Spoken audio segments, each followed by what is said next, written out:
Good morning, everyone, and welcome back to Wake and Take. It's your boy, Jason, and we've got some football to talk about today. Today, we will be talking my top ads heading into Week 7 on the waiver wire. I've got 20 of them that I want to talk about today, as well as some stashes, and then we'll briefly just mention a list of quarterbacks that we want to keep in the back of our mind for Superflex leagues. So, go ahead and take out your coffee, sit back, relax, and enjoy the show.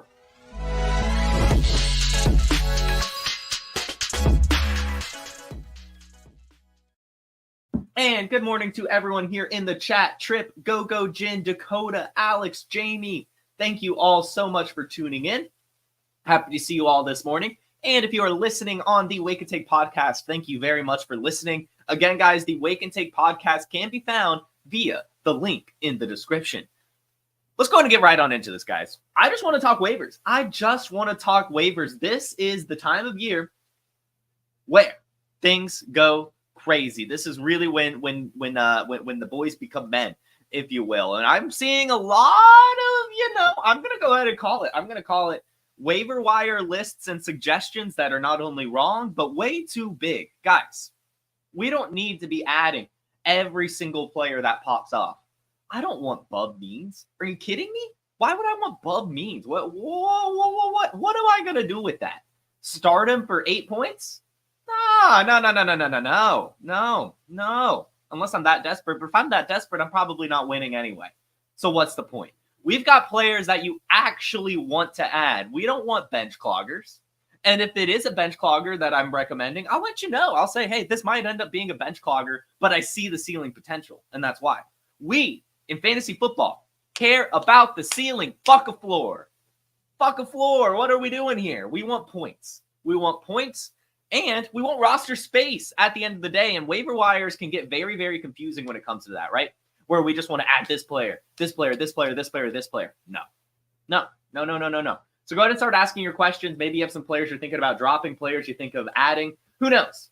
But either way, go ahead and start asking your questions. We'll get to those at the back of the show. Let's go ahead and get right on into this. As things go, our criteria is players available in more than 75% of Yahoo leagues. I like to use Yahoo because that's kind of a very standard, normie, if you will. We could use the term normie here for Yahoo fantasy football players. Sorry if that's where you play. I know a lot of you guys here on PlayerProfiler play on Sleeper and a lot of Dynasty leagues. So we, of course, have some deeper ads as well. But I like to start shallow-ish. But I don't want to be too shallow. Like, I'm not going to sit here and be like, yeah, you need to add Roschon Johnson. No, he's rostered in a lot of leagues. You're not. But these players are available in 75% or more. And, in fact, today's ads are available in 80% of leagues or more. There was no one really in that 75 to 80 that I really cared about, like a Jaleel McLaughlin. Again, what do you do with Jaleel McLaughlin? Hope for the best? We don't want to hope for the best. We want the best. And that's why you guys come here for Wake and Take waiver wire advice. So we're going to start things off. For some reason, Trey MF Benson, rookie running back 2, everyone's favorite darling heading into this season. It continuously gets dropped. His ownership has gone down every single week. He is now available in 81% of leagues. And that's just doing fantasy football wrong, because I guarantee that Trey Benson was dropped for some random wide receiver that like an Alec Pierce, Trey Benson's not breaking out yet. I just need to go get the wide receiver that is. No!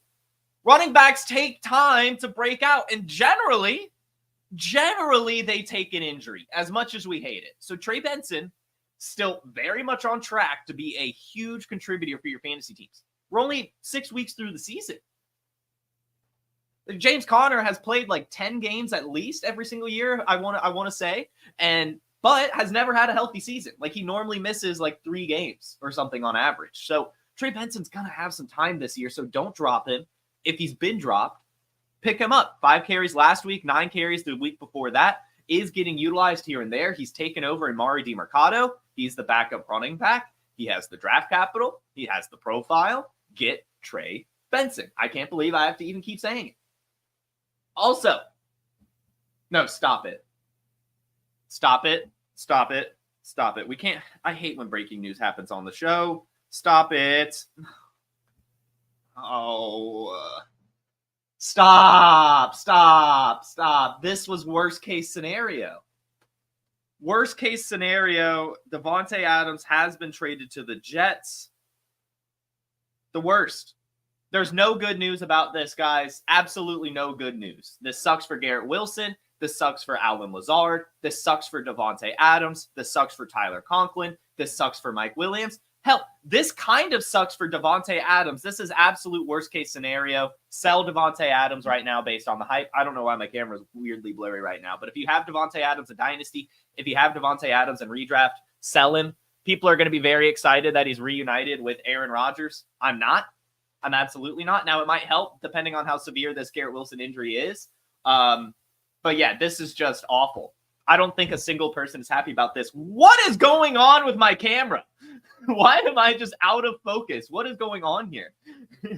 Anyway, Devonte Adams to the Jets, absolute worst case scenario.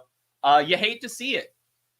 In fact, you truly hate to see this. This is not a good move for the Jets. In fact, this continues to make Jets a poverty franchise. Why would they make this move? This team is not good.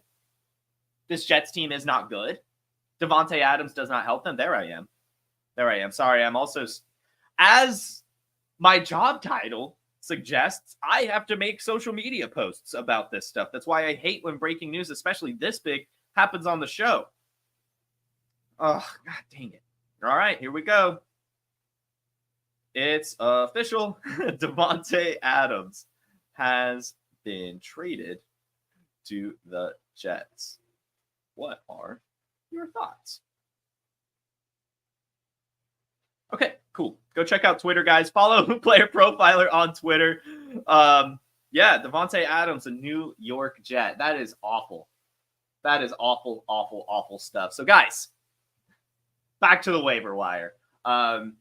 Hey, I'll go ahead and say no Jets players are on this list, so this does not affect today's show sheet at all. Let's go! Let's go! So anyway, Trey Benson, the first ad of our top 20 ads today. We will now move on to Xavier Legette, which somehow, again, we talk about Trey Benson becoming more and more available. Xavier Legette was, he missed, I think he was off last week's show because he ended up being owned in more than 75% of leagues, and then I guess got dropped in a lot of leagues. Because now he's available in 81% of leagues, and he just needs to be rostered. Generally, I don't really like rostering fringe wide receivers, but Xavier Legette now has 2 touchdowns in the last 3 weeks, and things are kind of trending up in Carolina. He looks better than I thought he would, so I at least want to put him on my bench and just see what happens. This could end up being a bench clogger, but I'm sure that there will be matchups where you can start Xavier Legette. If an injury falls his way, you can probably start him as well. And best ball leagues, you might as well roster him. And of course, in Dynasty, you want to roster him. But Xavier Legette, scoring touchdowns now, you got to get him if he's available. Same with Gabe Davis. Gabe Davis is available in 83% of leagues. He's been awful all season. But now has 2 touchdowns. So he has shown the boomer bust potential. Heading into the season, he was rostered a lot heavier. He wasn't really on any waiver wire episodes. I think maybe after like week 2 or something, he kind of got dropped in leagues. But going into the season, we expected him to be boomer bust like he always has been, but this year he's been all bust. So he got dropped in a lot of leagues, but now we've seen the boom. There were a lot of drops in Jacksonville this weekend, especially touchdown drops. So hopefully these 2 touchdowns kind of helps build a connection with Trevor Lawrence and a confidence in throwing his way in the red zone. So I'm going to say maybe the floodgates are open for touchdowns. Still with Gabe Davis, he's going to be boomer bust, but I'm sure that there will be times where, you need a flex play. And you're like, you know what? I'll just take the boomer bust. If he does nothing, I'll, whatever. But if he pops off, then we're good. And there'll be matchups where you can kind of see that coming. And also, if an injury falls his way, obviously we don't want it to happen. But if Christian Kirk gets re-injured, if Evan Ingram, his hamstring can't hold up. I mean, we could see Gabe Davis get utilized a little bit more. 8 targets last week, and Brian Thomas and Christian Kirk, a down game, having the 2 touchdowns. The floodgates might be open. It's going to be hard to start Gabe Davis, but he is startable in certain leagues. So if he's available, you should probably get him, especially if you need a little boomer bust wide receiver who doesn't like having that fun. It's anxiety, but who cares? Sometimes it's nice to have that player. Next, we have Michael Wilson. Michael Wilson's available in 84% of leagues. And this one's really a roster clogger.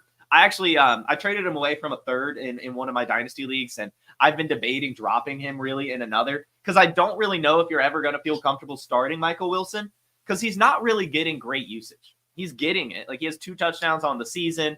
He has, a few multiple reception games. He has a 9 target game, but like none of it has really ever come together for anything like ceiling wise. But with Marvin Harrison Jr. having a concussion, we could see his target share go up a little bit more. But this is really only, I'm going to go ahead and say it. If you want Michael Wilson, you only want him if you're starting him. If you have Michael Wilson on your roster and he's not even cracking your roster at all, like your starting roster, just trade him because the upside is not high for him at all. I like him. He's a good wide receiver. He's good depth. But for the most part, he's going to be a perennial 8 to 11 point producer if you put him in your lineup. And then sometimes when you put him in your lineup, he's going to get 8, 5, 3. He's a meh play to me. And I don't mind having meh players. They're fine. There's a place for those. And they'll do well. I mean, in this game, 2 receptions, 21 yards and a touchdown. That's 10 points for you. But we do usually want a little bit more. I would only recommend picking up Michael Wilson if you really, really need wide receiver help. And I would say if you have him and you're just still not even close to starting him, get whatever draft pick you can for him because I don't think there's much ceiling coming his way, especially with Trey McBride being as good as he is, with Marvin Harrison Jr. being as good as he is. It's just so crowded, and he doesn't really have the alpha or the athleticism really to kind of take anything big away from those players. So I'm not a big fan of Michael Wilson on my roster, but with the Marvin Harrison Jr. concussion, you might get some starts out of him over the next week or so. Next, we have Colby Parkinson, who was dropped in a lot of leagues because of the bye week, but we have to remember he had 13 targets before the bye week and has been the tight end in Los Angeles and played pretty decently. I mean, not great. This is a floor play, especially, but in PPR leagues, he gets you there. In standard leagues, maybe not. But in PPR, especially tight end premium, he's scoring some good points. 7 receptions, 4 receptions, 3 receptions, 4 receptions. I mean, he's getting there. He's getting the utilization. Matthew Stafford's his quarterback. Things are good. If you need a tight end, why wouldn't you go ahead and roster Colby Parkinson, who's available in 84% of Yahoo leagues? Next, we have Blake Corum, who's available in 85% of leagues. And this is just another one of those things where people are giving up way too soon. We finally started to see him take over Ronnie Rivers, which is all we were asking for heading into the season. He's done that now. He's the backup, and he's getting decent usage. 5 carries this week and a reception. Also had 8 carries the week before. Kyron Williams has some injury concerns going back to last year. So it's possible that we see some Blake Corum bell cow usage at some point this season. Don't drop him for sure. If he's available, go pick him up. It's important to stash these high upside running backs. It's really, really, really important to put these running backs on your roster. So if Blake Corum's out there, get him. If Ray Davis is on your roster, get him.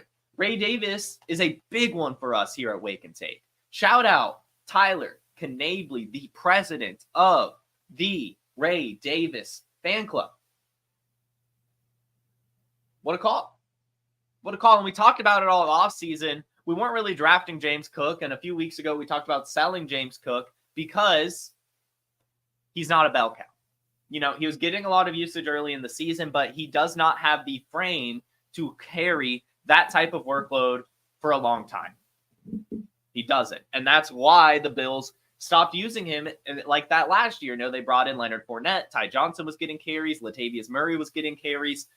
So when they drafted Ray Davis as high as they did, it very much showcased that they want James Cook and Ray Davis to get touches. Now, heading up to this game, right, it was all James Cook, really. Ray Davis was barely getting involved, and Ty Johnson was kind of getting the backup carries. But last week on this Waiver Wire show, I said, if anything happens to James Cook, Ray Davis would be the backup, not Ty Johnson. And I understood that Ty Johnson was getting the carries there before the injury, right? But Ray Davis was just being held back because he's the one that they want to keep fresh. They want to keep him fresh for when James Cook gets hurt. And I see saying that Ray Davis doesn't have the frame because he's 5'8". He's over 200 pounds, though. He's 211 pounds. That's exactly all we're looking for. Height does not matter for running backs. It's all about weight. And James Cook is 5'9", 190 pounds, right? Whereas Ray Davis is 5'8", 211. Like, that's a man right there. That is a brick wall. And we saw him this week do exactly what I expected. Exactly what I expected. I expected him to do it all, right? We talked about it. At the SEC level, 1,000-yard rusher. Led all running backs in receiving touchdowns last year in college football. He had 8 receiving touchdowns last year. He has receiving chops. He's an all-purpose back. If anything happened to James Cook, Ray Davis would be an absolute stud. I said you need to get him. I hope you did. Still available in 83% of leagues, so you can blow some fab on him if you need to. 20 carries for 97 yards, 3 receptions for 55 yards, utilized in all facets. And I believe has, of course, eclipsed Ty Johnson going forward. And when James Cook returns, we're going to be seeing a 70-30 at best. Ray Davis is going to earn some touches as this goes on. It's going to be a Tyrone Tracy type situation where he's doing so good in James Cook's absence that when James Cook returns, he's still going to get some usage. So Ray Davis, an absolute must-add, as well as Kimani Vidal, another player we never gave up on here. This is the big takeaway from this episode that I just want you all to remember. So if you've been kind of halfway listening to the show, halfway watching, making breakfast or something, making your coffee, working, pay attention to this part. Roster running backs. It's so easy. It's so easy. You know what my benches look like right now? Tendre Miller, Kimani Vidal, Ray Davis, Isaac Guerrero, Tyrone Tracy, Trey Benson, Blake Corum. Those are my benches. Because running backs get hurt all the damn time, and backup running backs, they're usually fresh, and they come in and they do really, really well. That's what we see all the time. Backup running backs win championships. They do. So you need to roster them. Kimani Vidal, we talked about all season, made sure to keep him on the show sheet. People were dropping him left and right, giving up, and I kept getting mad about it. Nothing changed as it pertains to Kimani Vidal. It was always going to take a Gus Edwards and or J.K. Dobbins injury. We got the Gus Edwards injury. We got Kimani Vidal. A touchdown. 2 receptions, 40 yards, and a touchdown, 4 carries for 11 yards. And just keep in mind, this was his first NFL action. So, yeah, he only had 6 touches. J.K. Dobbins had 25. That's going to change. Next week, Kimani Vidal will have like 10 to 12, and J.K. Dobbins will have like 18 to 20. And it'll just continuously go up and up and up and up until J.K. Dobbins inevitably gets hurt, and Kimani Vidal is the bell cow. Get him on your team too. This is another player that has the size and speed combo to be a bell cow at the NFL level. Another kind of bowling ball like Ray Davis, 5'8", 5'9", 210 plus pounds. He's a stud. Led all college running backs in rush yards last year. Total bell cow guy. Can handle it all. We saw the receiving usage in this week, which is super validating. On top of the between the tackles grinding, he's going to get more and more work as the year goes on. If Kimani Vidal is somehow still available, get him on your team. All right. Nabil wants to know, should they roster Corum or Vidal? I mean, if you need the running back now, it's Vidal. And probably still Vidal. But Corum also absolutely needs to be rostered. But right now, I would lean Vidal just because he's the one actually getting the work. But you also need to figure out how to get Corum on your team. Next, we have Jordan Whittington, available in 91% of leagues. This is another player that a lot of people dropped because of the bye week, as well as the shoulder injury. But he picked up the shoulder injury, 2 weeks ago at this point. And everything that's come out says that they expect him to be able to play this week. We'll see how that trends throughout the week, but he's hopefully fine. And even if he isn't, you could probably wait a week. You don't necessarily, like these wide receivers, you're not really relying on to a major degree. These are just players sitting on your bench. Jordan Whittington, startable. Don't get me wrong, but this isn't detrimental if he does miss. But you do still want to pick him up. 18 targets over the last 2 weeks. That's insane. And he's doing well with them. And I still contend that even when Cooper Kupp returns, he's still going to have a ton of opportunity in this offense. So I want Jordan Whittington a lot. If he's still available, you get him. This has been a big wake and take ad. We talked about it after Cooper Kupp got hurt. Everyone was talking about adding Tyler Johnson and Tutu Atwell and Demarcus Robinson. And I said, you guys can do that if you want. You'll have a start for a couple weeks. But the one you actually want is Jordan Whittington because he's the one with the upside. He's the one that can actually, turn into something. He's the one that, got the design touches in the preseason. He's the one that gets all the hype. He's the rookie. He's the one with the athleticism. He was going to get more involved than all the other guys. And that's what we've seen. So continue to add and stash Jordan Whittington. Next, we have Clyde Edwards-Helaire, who is eligible to return this week. He's been eligible to return, but I think they were playing it safe, letting him just get acclimated and get his mental health back up before activating him truly. They had the bye week last week, so I think that played into it. I think Clyde Edwards-Helaire will end up being activated this week. And no, I don't think that Clyde Edwards-Helaire is amazing or anything like that. But I do still think he's going to get some usage. I mean, he's probably better than Kareem Hunt. I'm not sure. We'll see how it plays out. But I definitely want to make sure I'm rostering Clyde Edwards-Helaire in case he gets more usage than we're expecting. You cannot leave him on the waiver wire because it is definitely well within the range of outcomes that he goes out there and, out-touches Kareem Hunt. I mean, like, he is younger. He has some juice. Some. We'll see. But we want to add him. We want to make sure he's rostered just in case. And this is exactly what I mean. When the Devonte Adams trade was announced, I said trade him immediately. This is not good news for him. Cap for life in this show was just offered Devonte Smith straight up. Yes, you pull the trigger and you break your finger pressing that button in both redraft and dynasty. It's not even close. Devonte Smith is a total stud. Devonte Adams in New York will not be. Trust me, it's not going to be as fun as we want it to be. Unless this Garrett Wilson injury is really severe. But even then, it's not going to be that great. Get Devonte Smith for sure. Moving on to Jaylen Wright. Jaylen Wright, again, just roster these rookie running backs. Get these running backs on your team if they are available. You have to. Jaylen Wright has the size that the other running backs don't in Miami, but he also has the explosiveness. We saw it, 13 carries for 86 yards. Looked awesome last week. Has had some breakaway runs over the last couple games. Mostert a little banged up. Achane picked up the concussion. The bye week, probably helps them. They're probably healthy. So Jaylen Wright is probably going to end up being dropped in a lot of leagues. But he needs to be rostered. Injuries happen. You need to have Jaylen Wright on your team just in case. And I still contend that he's going to get some usage ahead of Raheem Mostert even going forward. I think Raheem Mostert's beginning to be the odd man out in Miami. Get Jaylen Wright while you still can. This is going to be an ever-developing situation throughout the season. You need to make sure you're rostering Jaylen Wright. Next, we have back-to-back Patriots wide receivers, Ja'Lynn Polk and DeMario Douglas. DeMario Douglas looks like the one you majorly want. 6 receptions, 9 targets, 92 yards, and a touchdown in Drake May's debut. We heard in the preseason and in training camp that, DeMario Douglas was Drake May's favorite target. He compared him to Josh Downs, who he liked a lot at University of North Carolina.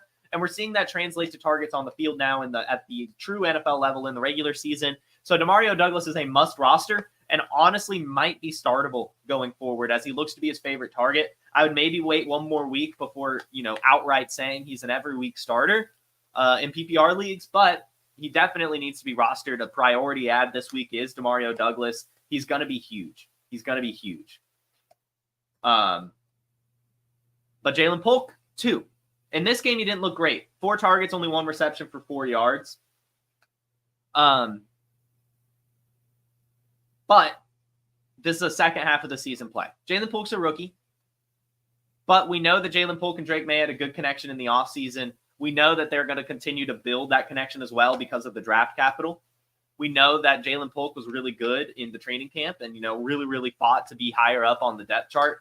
It's going to translate at some point, so I just want to make sure I'm stashing Ja'Lynn Polk right now for that chance. We could see a really great end-of-season breakout for him, but mostly you want DeMario Douglas.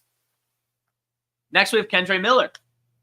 He should play this week. I know that this week he didn't, but things should be trending for Kendre Miller to be able to get some action in New Orleans, off of IR or PUP, whatever he was on.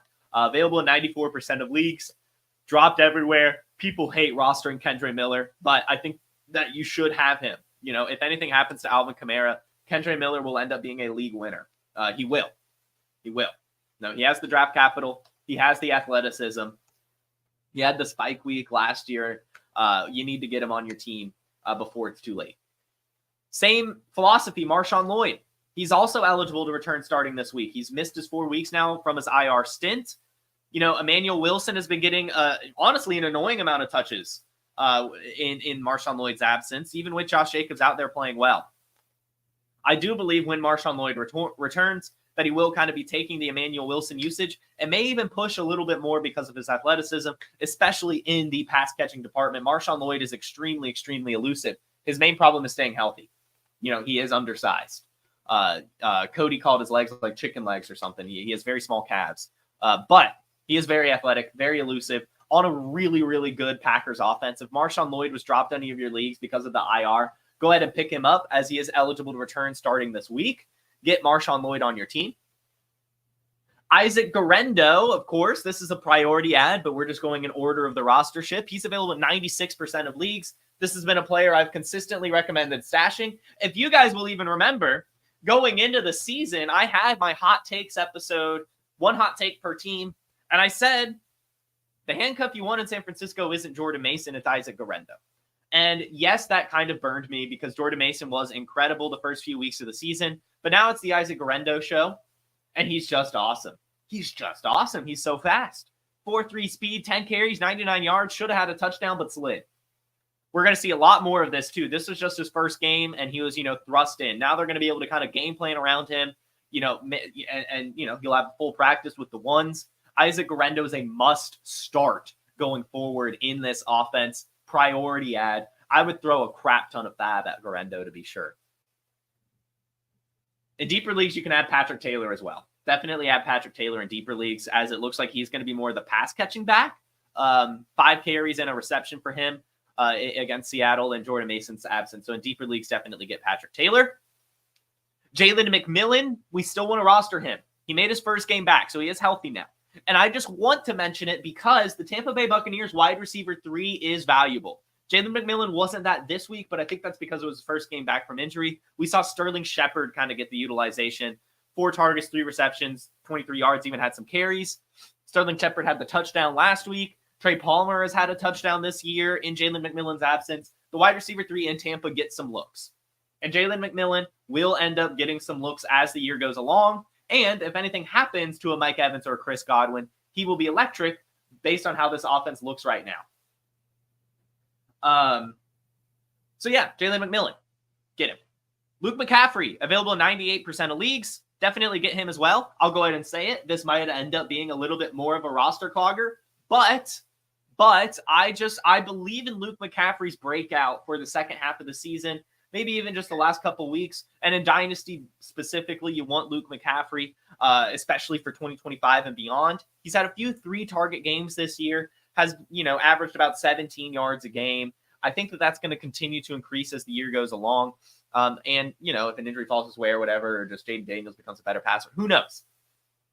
But Luke McCaffrey had really high draft capital. He was always kind of expected to be a project because he is a quarterback turned wide receiver. But I also think that helps him in understanding this offense and working alongside Jaden Daniels. They, all offseason, we've talked about this a few times now, but they were coming into the practice facility hours early. They study the playbook together. They get extra reps together. And they continuously do that. They are working on their connection together. And I do think that'll translate at some point. Right now, it seems to be that Terry McLaurin is Jaden Daniels' favorite target, but I could see it developing into Luke McCaffrey, at least getting a bit more usage as the year goes along. So I want to go ahead and start stashing him. You could probably end up dropping him if you need to, but I still want him. And I want Troy Franklin as well. And I don't understand why Troy Franklin is less rostered than Luke McCaffrey, really. We talk about it all the time now. Targets off the field, friendships and all that stuff translates to targets on the field, right? Like Troy Franklin and Bo Nix, they're college teammates. They've worked together a very long time.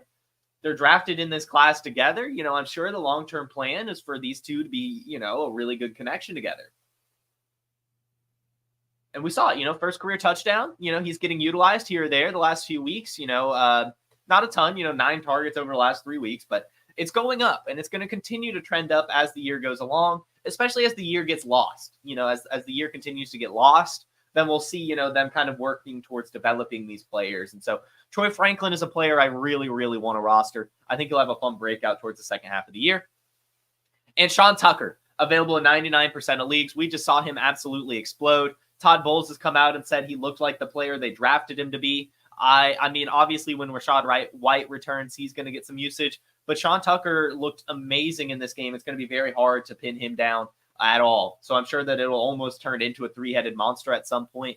Go ahead and roster him. You're probably never going to want to start him. But you could roster him, and then if injuries continue to fall his way, then you can go ahead and start him. Sean Tucker, you might as well, I guess. I don't feel great about it, but you might as well, I guess. Yeah. So those are my top 20 ads. And my annoyance with the Garrett Wilson trade.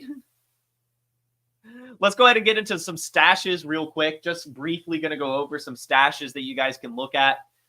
Keaton Mitchell and Rasheen Ali, these are the Ravens running backs. Rasheen Ali looks to be activated off IR.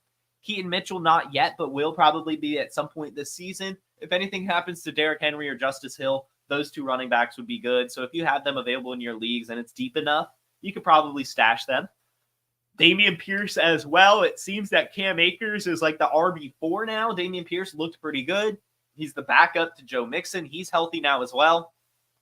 If you want him, you could stash him, I guess. Roman Wilson, same thing, finally had his first action, no targets or anything, but they're starting to use George Pickens less and less. I do believe in Roman Wilson as a prospect. I would like to stash him, especially in dynasty leagues. Audric Estime and Jaleel McLaughlin, I guess, if they're available, if you want, if injuries fall their way, they could end up being startable. And lastly, these tier 2 tight ends. We talked about them last week on Market Watch. I want you guys to buy them, but if they're available, Ben Sinnott, Theo Johnson, Jatavian Sanders, add them as well, especially in Dynasty, but in Redraft 2, we could see a breakout towards the second half of the season, especially in Sinnott's case. If Ertz goes down, I think Sinnott could go to the moon. So I just want to make sure I'm rostering those tight ends as well before it's too late. And lastly, quarterbacks. I'm just going to go laundry list. These are the quarterbacks that I'm eyeing, right, that I would be picking up in deeper super flex leagues, considering as a stash option. We'll start with Tua. Just I know that Tua's been dropped in a lot of leagues. If he was, pick him up. He's going to return. But really, the list starts with Jameis Winston, Michael Penix, Stetson Bennett, Drew Lock, Sam Howell, Tyrod Taylor, Bryce Young, Josh Dobbs, Nick Mullins, Carson Wentz, Mason Rudolph, Russell Wilson, Jake Browning, Marcus Mariota, Tyson Bagent, Hendon Hooker, Mac Jones, and I guess Josh Johnson. Apparently he's the backup in Baltimore now. Those guys they're either in situations where, they may pull the plug on the current starting quarterback, or they, are, behind injury-prone quarterbacks based on their play style, age, injury history, all those things. So those are the quarterbacks I would be eyeing down right now if you need some quarterback help, if you want some stashes in case anything falls their way. But that should do it. That is our waiver wire advice for the week. Let's go ahead and pop into the chat here, see if we have any questions, and then we will get out of here. Is Bub Means worth a stash in Dynasty? I guess. I just don't think you're ever actually going to start him. Does this mean Trey Tucker season? Sorta. Again, I guess. Really, though, the only thing this is good for is Brock Bowers.